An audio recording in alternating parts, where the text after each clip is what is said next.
Bueno, pues mi querido Ricardo Sevilla, el presidente ha presentado esta carta en la mañanera, llama imprudente al embajador, bueno, las declaraciones del embajador de Estados Unidos en México. Te saludo con mucho gusto, el maestro Ricardo Sevilla, periodista de larga trayectoria, escritor, columnista, fundador y conductor de su espacio en YouTube Los Datos Duros y orgullosamente miembro de esta familia sin censura, que no se nos olvide que también es el terror de la fachiza en la X antes Twitter. Querido Ricardo, pues vaya sartenazo del presidente a Kent, y no el de la Barbie, sino a Ken Salazar, el embajador estadounidense.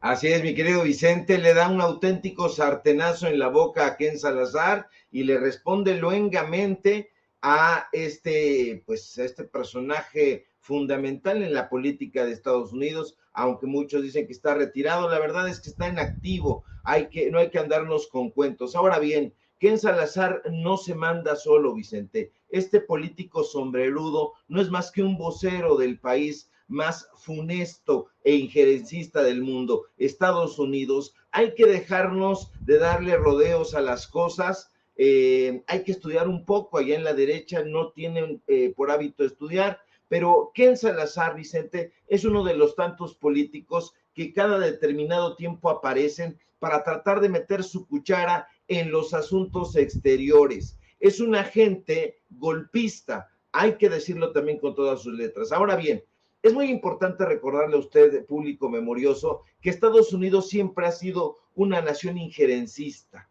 Esta nación que a lo largo de su historia ha estado encabezada por políticos racistas y soberbios, siempre ha cobijado ese loco y acaso caricaturesco afán de gobernar no solo el continente, sino también el mundo. Y precisamente por eso, desde hace muchos años, y especialmente desde el siglo XIX, ha defendido la mentada política del buen vecino. Yo lo pondría entre comillas. ¿Para qué? Para ir imponiendo bajo esta mascarada su voluntad en todo el continente. Comencemos por ahí. Pero si estudiamos un poco la relación de Estados Unidos con México, e incluso con todos los países de América Latina y el Caribe, nos vamos a dar cuenta de las numerosas intervenciones políticas que muchas veces han derivado en intervenciones militares que ese país ha encabezado en toda América. No se necesita ser un ingeniero historiador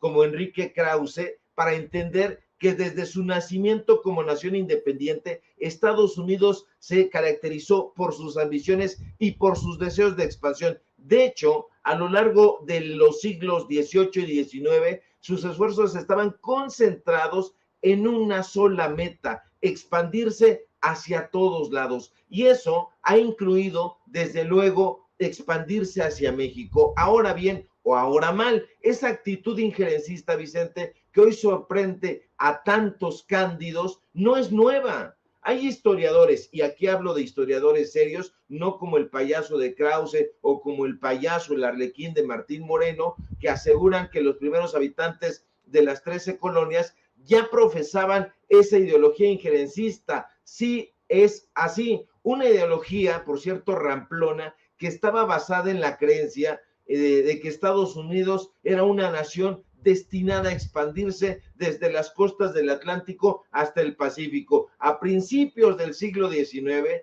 esa ideología perniciosa, por donde se le vea, se propagó en los círculos sociales y políticos de Estados Unidos. Incluso el expansionismo, hay que recordarlo, fue utilizado como escudo de batalla en las intervenciones militares que se llevaron a cabo a todo lo largo y ancho del siglo XIX. Los propios escritores ingleses se encargaron de considerar a otros escritores que defendían el injerencismo estadounidense y por supuesto a los políticos como piratas, hay que recordarlo, como piratas cuyo interés expansionista los llevó a buscar la superioridad en ultramar. Y es que tampoco debemos olvidar que los políticos injerencistas de Estados Unidos estaban empeñados en tratar de controlar las rutas marítimas de comercio para expandir ahí también su poder económico. De modo que Estados Unidos, a diferencia de lo que aseguran muchos cándidos, nunca ha sido, pero para nada, un buen vecino. Sus clases burguesas, ávidas de poder y de dinero,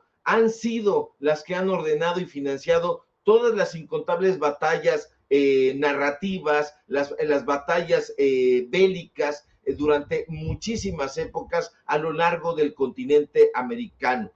Para aquellos analistas de pacotilla que tienen en un pedestal a James Monroe, el presidente que acuñó aquella frase de América para los americanos, por favor, hay que decirles que el soldado Monroe, quien fue el quinto presidente de Estados Unidos, no se refería para nada a los americanos como habitantes del continente americano, no, sino única y exclusivamente a los ciudadanos de los Estados Unidos de América y no a todos los habitantes, pues desde luego, que habitan en el continente, no, específicamente a la élite burguesa que siempre ha pensado en cuántos pedazos repartirse el continente americano. En fin, Vicente, esta supuesta preocupación de Ken Salazar sobre los supuestos riesgos que habría con la aprobación de la reforma judicial en México es un episodio, uno de los tantos episodios que han ocurrido y que van a seguir ocurriendo, protagonizados por políticos estadounidenses en materia injerencista. Eso les gusta y les encanta. Y precisamente por eso yo estoy completamente de acuerdo con el presidente López Obrador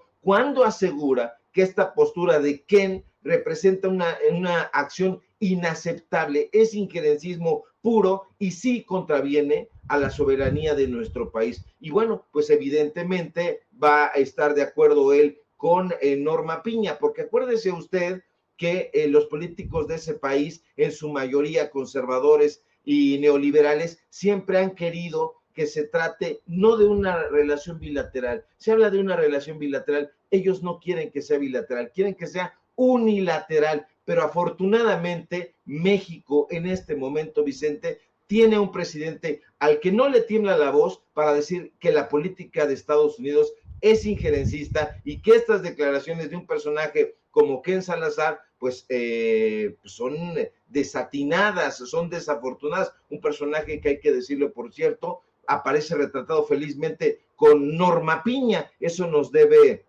alertar un poquito. ¿Por qué? Porque yo no dudaría, pero ni por un momento, que Norma Piña pudiera ponerse o estando tramando en lo oscurito pues un cierto acuerdo con Estados Unidos. Acuérdese usted que para traicionar al pueblo de México, para traicionar a la patria, ahí están ciertos personajes. No se nos olvide, en 1905 hubo intervención en México de Estados Unidos como apoyo al dictador Porfirio Díaz. Eso no lo quiere hablar Krause. No se acuérdese que también querían apresar a Pancho Villa en 1917 y también se metieron al país. Es decir, es un episodio más en todo este entramado histórico de injerencismo de parte de Estados Unidos.